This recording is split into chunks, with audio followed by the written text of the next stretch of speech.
নমস্কার বন্ধুরা, সবাই কেমন আছো? আশা করি সবাই খুব ভালো আছো। বড়দের জানাই আমার সশ্রদ্ধ প্রণাম, ছোটদের জন্য রইল অনেকটা আদর, ভালোবাসা আর আশীর্বাদ। চলে এলাম কাকলির ক্যানভাসের একটি নতুন পর্বে। বন্ধুরা, তোমাদের কাছে একটাই অনুরোধ রইল, তোমরা চ্যানেলটিকে সাবস্ক্রাইব করে আমার পরিবারের সঙ্গে যুক্ত হও। আমি নতুন নতুন আরও ঘটনা তোমাদের সঙ্গে শেয়ার করার অনুপ্রেরণা পাই। বন্ধুরা, আমি পোস্ট করেছিলাম যে এই সপ্তাহে 5 দিন টানা তোমাদের ঘটনা শোনাবো। কোনো দিন অলৌকিক ঘটনা, কোনো দিন ভৌতিক ঘটনা, কোনো দিন ভৌতিক গল্প, কোনো দিন ভৌতিক বিষয় বা ভৌতিক জায়গা সম্বন্ধে বলবো। তো আজকে সেই 5 ডেজ চ্যালেঞ্জের প্রথম দিন। আজকের ঘটনা শেয়ার করেছেন কল্লোলদা। কল্লোলদা আমাদের খুবই পরিচিত। কল্লোলদা যে ঘটনাটা বলেছেন সেই ঘটনা আমি শুনেছিলাম, দেখেছিলাম। সেই সময় আমরা ছোট ছিলাম। এবার আমরা কল্লোলদা বলতাম এই কারণ আমাদের যারা বড় ছিল তারাও কল্লোলদা বলতো। আমরা ছোট থেকে শুনে কল্লোলদাই করতাম। অ্যাকচুয়ালি উনি ছিলেন আমাদের কাকার মতো। তো চলে আসি ঘটনায়। কল্লোলদা, সনদদা আর বাদলদা 3 জনে মিলে একটা গ্রুপ ছিল। অভিন্ন হৃদয়ের বন্ধু ছিল। এই কারণেই বলছি কারণ এখন আর কারোর সাথে কোনো যোগাযোগ নেই। 3 মেরুতে বাস করে। যে সময়ের কথা বলছি সেই সময় একদম ফাঁকা ফাঁকা জায়গা ছিল। 3-4টে বাড়ি টানা ছিল, আবার মাঝখানটায় অনেকটা মাঠ, সেটা হয় বলতো ধোপার মাঠ। আর তারপরে আবার রাস্তা, তারপরে আবার বাড়ি, এরকম ফাঁকা ফাঁকা জায়গা প্রচুর ছিল। আর আমাদের বাড়ির সামনেটায় যেটা রক মতো ছিল, সেইখানে বসে সবাই গল্প করতো, আড্ডা মারতো। বিভিন্ন অনুষ্ঠানগুলোতে সবাই একসাথে মজা করা হতো। এইরকম ছিলাম আমরা তখন, খুবই ছোট ছিলাম। তো একবার শুনলাম রাত্রির বেলাতে হঠাৎ করে কল্লোলদা বাবাকে ডাকতে এলো। তো বাপি বলল যে আমার বাবা যে, তিনি বললেন যে কী হয়েছে? তো কল্লোলদা বলল আপনি শিগগির চলুন। বাপি ছুটলো, গিয়ে দেখলো কল্লোলদার বাড়ির সামনে বিশাল ভিড়। আর ওর যে দিদি ছিল তার নাম ছিল সঞ্জুদি মানে আত্মহনন করেছে, এবং সেই জন্যে কল্লোলদার মা, কল্লোলদারদের বাড়ির সবাই প্রচণ্ড ভয়ে আতঙ্কিত হয়ে আছে। কী ঘটনা ঘটেছে, কেন ঘটেছে কেউ জানে না। তবে অনুমান করা হচ্ছে যে উনি ছিলেন সব থেকে বড়ো, মানে সঞ্জুদি ছিল ওদের বাড়ির মধ্যে বড়ো, তারপর কল্লোলদা, তারপর ছোটনদা। তো এই সঞ্জুদির বয়স হয়ে গেছিলো, কিন্তু ওর কোনো কারণে বিয়ে হয়নি। দেখাশোনা করেও হয়নি, মানে পছন্দ হয়নি, নাকি উনিই করেননি, নাকি কোনো ব্যাপার ছিল সেটা কেউ জানে না। তবে ওনার বেশ বয়স হয়ে গেছিলো। বয়স হলেও কিন্তু ওনার সাজগোজ, চাল চলন, চেহারা খুব সুন্দর ছিল। আর সেই জন্যে উনি এত হেসে খেলে থাকতেন যে ওনার যে বিয়ে হয়নি বলে যে ওনার মনে এতটুকু দুঃখ আছে কেউ জানতো না। তবে হঠাৎ করেই সেদিন যে কী হয়েছিল, কী কারণে কী হয়েছিল কেউ জানে না, কিন্তু ওরকম উনি হঠাৎ করে একটা ডিসিশান নিয়ে ওরকম একটি দুর্ঘটনা ঘটান। তো তাকে নিয়ে যাওয়া হলো। তো সেই নিয়ে বিশাল একটা সেই আলোড়ন উঠে গেল পাড়ার মধ্যে। আমরা সেটা জানতাম, শুনেছি। তো এবার বাদলদারা, সনদদারা সবাই ছোটাছুটি করছে, যেহেতু ওটা কল্লোলদার ব্যাপার। তার বাড়িতে ছিল শুধু ওই ছোটো ভাই ছোটন আর কল্লোলদার মা। ছোটন কল্লোলদার মাকে নিয়ে ওই বাড়িতে একদম থাকতে পারছিল না বলে ওরা একটু কিছু দূরেই ছিল, মানে এক পাড়া পরেই ছিল ওদের কাকার বাড়ি, সেখানে চলে গেল। বাড়িতে কল্লোলদা একাই থাকতো। তো কল্লোলদার সঙ্গে বাদলদা ঠিক করলো থাকবে, কারণ ওইরকম অবস্থায় কল্লোলদাকে একা রাখাটা ঠিক হবে না। এইবার হলো কি, ওদের যেদিনকে ওই সব মানে সব কাজগুলো আর কি, পুরোহিতের কাজকর্ম হবে, সব ঠিক করলেও ওই বাড়ির ছাতে হবে, এবং হয়ে যাবার পর সব যে যার আবার ওই কাকার বাড়িতেই চলে যাবে। কেউ থাকতে পারছিল না আসলে। ভূতের উপদ্রব বা এরম কোনো উপদ্রব সেটা কিন্তু নয়। আমরা জিজ্ঞেস করেছিলাম যে কেন সবাই থাকতে পারছে না কল্লোলদা? বলেছিল যে দেখ, বড্ড মনে পড়ছিল সঞ্জুদির কথা বড্ড মনে পড়ছে, কারণ বাড়ির প্রতিটা আনাচে কানাচে ওর একটা উপস্থিতি ছিল। কারণ বাড়ির প্রত্যেকটা খোঁজ পরিষ্কার রাখা, জামা কাপড় ঠিক করে রাখা, কাচা, ইস্ত্রি করা, বাড়ির সমস্ত কিছুই সঞ্জুদি মাথায় করে রাখতো। ইভেন কি ওর যে মাকেও অর্ধেক কাজ সঞ্জুদি করতেই দিত না। একা হাতে বাড়ির সমস্ত কাজ করতো, মানে ঘর পরিষ্কার করা থেকে কে কোন জামা পরবে, কোনটা কী টিফিন নিয়ে যাবে, কোথায় কি থাকবে, সব একা হাতে সঞ্জুদি করতো। আর সেই জন্যে সঞ্জুদির উপস্থিতিটা ওরা বড্ড মানে ফিল করছিল। সেই জন্যেই সবাই থাকতে পারছিল না। যে বাদলদাও যতদিন ছিল তো ওরা কিছুই সেরকম টের পায়নি। মনে পড়া, একটা কাউকে মনে পড়া আর তার উপস্থিতি টের পাওয়ার মধ্যে তফাৎ আছে। বাদলদাকে আমরা জিজ্ঞেস করেছিলাম যে বাদলদা, তুমি কিছু টের পাচ্ছ গো বাড়িতে যে থাকো? বাদলদা বলছে বিন্দু বিসর্গ কিচ্ছু টের পাইনি, ওই বাড়িটা পুরো শূন্য খাঁ খাঁ করছে। আর সঞ্জুদির হাতের জিনিসগুলো দিকে চোখ পড়লে মনে হচ্ছে সঞ্জুদি কত যত্নে ওগুলোকে সাজিয়ে রেখেছে, গুছিয়ে রেখেছে। এবারে হলো কি, কল্লোলদা কাকার বাড়িতে যাবে ঠিক হলো। তো কল্লোলদার কাকা কল্লোলদাকে ডাকলো যে একটা দুটো দিন তুইও এসে থেকে যা।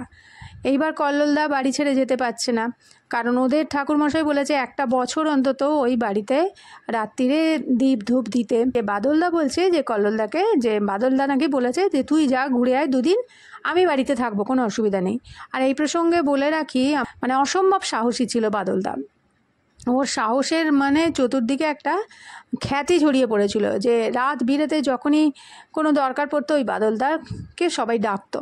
তো বাদলদা একদম বলল যে যা কল্লোল তুই ঘুরে আয়, কারণ আমাদের বাড়ির ওই রকেই সব আলোচনা হতো বলে আমরা তখন ওই জিনিসটা পুরো আর কি জানতাম।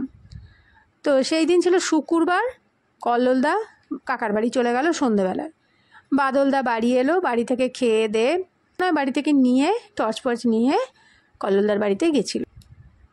এবার বাদলদা ওইখানে গিয়ে নিচে তালাপালা দিয়ে দোতলার, ওরা যে ঘরে শুতো কল্লোলদা আর বাদলদা কল্লোলদার ঘরেই শুতো। আর ওর যে সঞ্জুদির যে ঘর ছিল, সঞ্জুদির ঘরটা খোলা থাকতো, কিন্তু ওই ঘরে সঞ্জুদির একটা বিশাল বড় ছবি ওই বিছানার উপরে, সঞ্জুদির বিছানার উপরে রাখা থাকতো। আর ওই সামনে টেবিলে একটা মোমবাতি জ্বালিয়ে দিত আর একটা ধূপ জ্বালিয়ে দিত।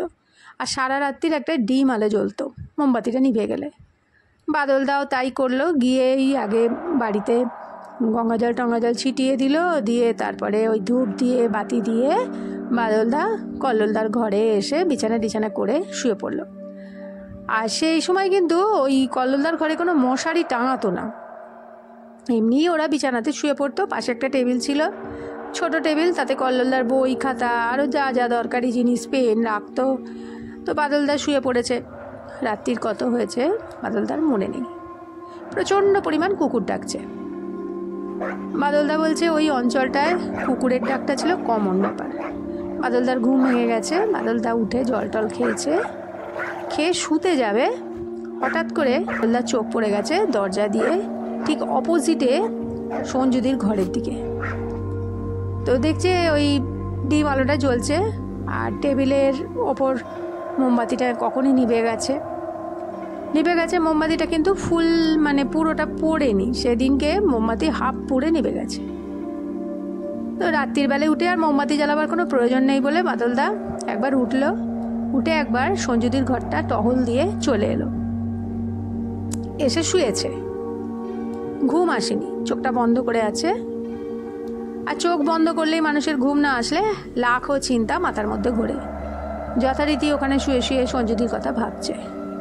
এই সঞ্জুদি গেলেই ওরা আজ বাদলদারা যেই যেত সঞ্জুদির সঙ্গে সঙ্গে চা করে নিয়ে আসতো, ওদের আড্ডায় অংশগ্রহণ করতো আর সবাইকে বলতো, হ্যাঁ রে তোরা কী রে মায়ের খাটুনি বাড়িয়ে দিস কেন, দুদিন পরার পর জামাটা ছেড়ে দিতে পারিস না, 102 সপ্তাহ ধরে জামা পরে নোংরা করিস, সেটা কাচতে মাসিমার কত কষ্ট হয় বলতো। এইসব বিভিন্ন কথা বলতো সঞ্জুদি। বলতে বলতেই খট করে একটা আওয়াজ হয়েছে। বাদলদা বলছে যে আওয়াজটা কিসের আওয়াজ ঠিক বুঝতে পারলো না, কিন্তু একটা খট করে আওয়াজ হয়েছে। বাদলদা কানটা খাড়া হয়ে গেছে, খাড়া হয়ে যাবার পর তাকিয়ে আবার আওয়াজটা হবে সেই আশায় আর কি বাদলদা করছে যে দেখি কোথা থেকে আওয়াজটা হলো। তো দেখছে সঞ্জুদির ঘর থেকে তারপরে দুবার আওয়াজ হলো খটখট, তারপরে 2-3 বার খটখট করে এরকম আওয়াজ হলো। তো বাদলদা উঠে বসেছে বিছানায়, বসে সঞ্জুদির ঘরের দিকে দেখছে। সঞ্জুদির ঘরের যে টেবিলটার উপরে মোমবাতিটা ছিল সেই মোমবাতিটা পড়ে গেছে, আর ওই যে টেবিলটা ওইটার পায়াতেই খটখট করে আওয়াজ হচ্ছে, টেবিলটা কাঁপছে। বাদলদা সঙ্গে সঙ্গে ভাবলো যে কি হচ্ছে নাকি, ভূমিকম্প হচ্ছে নাকি। বাদলদা পুরোই ভেবেছে ভূমিকম্পে ওরম টেবিলটা খটখট করে কাঁপছে। উঠে তাড়াতাড়ি বাদলদা আর কি নেমে যেতে গেছে, যে দরজা খুলে বলে তো ভূমিকম্প হলে দোতলার ঘর থেকে নেমে একদম রাস্তায় গিয়ে দাঁড়াতে হয়। সেই মতো ঠিক করেও বাদলদা দেখছে না বাদলদার ঘরের টেবিল তো কাঁপেনি, জলের বোতলও কাঁপেনি, খাটও কাঁপেনি, বাদলদার ঘরের কিচ্ছু কাঁপেনি, শুধু সঞ্জুদির ঘরের টেবিলটাই কাঁপছে। তখন বাদলদা বিছানায় আবার বসে পড়েছে। বসে পড়ে বাদলদা ভাবছে কি করে হলো, একটা সাইড একটা ঘরে স্পেশালি কাঁপছে আর বাদবাকিগুলো সব তো নিশ্চুপ। তো বাদলদা আবার শুয়ে পড়েছে, যদি দেখে ও খাটটাও কাঁপছে তখন নামবে। এরমভাবে কিছুক্ষণ গেছে, চোখটা বন্ধ করেছে, ঝিমুনি এসছে, দুম করে একটা আওয়াজ বাদলদার খাটের নিচের দিকটায়। বাদলদার চোখটা আস্তে আস্তে খুলেছে, ঘুম চোখ, সেই জন্যই আস্তে আস্তে খুলেছে। তাকিয়ে দেখছে পায়ের তলার দিকে সঞ্জুদি একদম পরিষ্কার দাঁড়িয়ে। বাদলদা বলছে, আমার কোনো দিন জীবনে এইসব জিনিসকে আমি বিশ্বাস করিনি এবং আমার কোনো দিন ভয়ও লাগেনি। সেদিন সচক্ষে পরিষ্কার দেখতে পাচ্ছি পায়ের তলার দিকে সঞ্জুদি দাঁড়িয়ে আছে, নিষ্পলক দৃষ্টিতে বাদলদার দিকে তাকিয়ে। বাদলদা পুরো স্থবির, হাত নাড়াতে পারছে না, পা নাড়াতে পারছে না, নিঃশ্বাস প্রশ্বাস চলছে কিন্তু বাদলদা বুঝতে পারছে না। বাদলদা পুরো একদম মানে চুপ করে শুয়ে আছে, চোখটা খালি তাকিয়ে আছে সঞ্জুদি ওর দিকে। এরপরে বাদলদা প্রচণ্ড বজরংবলীর ভক্ত ছিল। ওরা তিনজনেই ছিল ব্যাচেলার এবং বজরংবলীর শিষ্য বলে নিজেদেরকে মনে করতো, ব্রহ্মচারী। তো বাদলদা মনে মনে বজরংবলীকে স্মরণ করছে। বাদলদা বলছে লাইফে ফার্স্ট টাইম যে ভয় পেয়ে বজরংবলীকে স্মরণ করছে, এবং মুখ দিয়ে যে উচ্চারণ করবে সে ক্ষমতা নেই, শুধু ভেতরে বজরংবলীর নামটা স্মরণ করছে।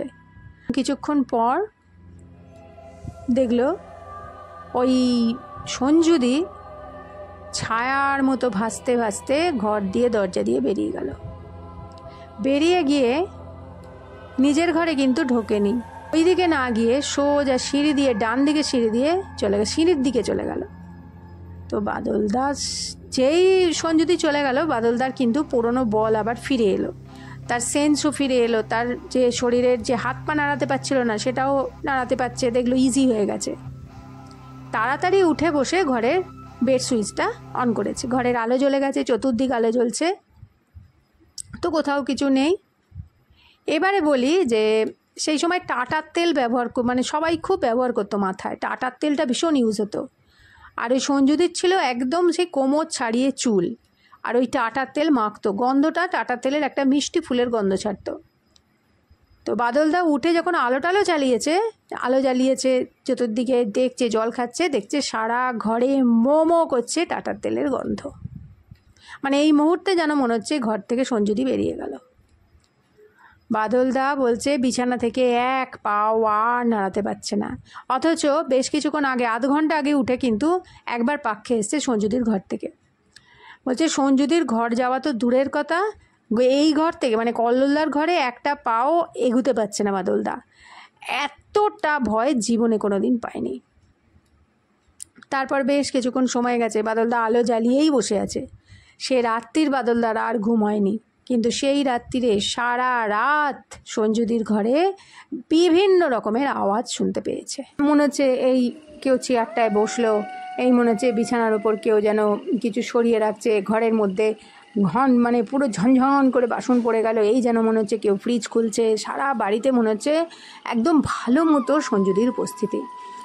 একটা মানুষ বাড়িতে, সারা বাড়িতে নিচে দোতলায় তিনতলায় ফাঁকা, পুরো জুড়ে শুধু বাদলদা শুয়ে আছে। সেখানে বাদলদা ছাড়াও আর একজন যে আছে, বাদলদা বলছে পরিষ্কার বোঝা যাচ্ছে।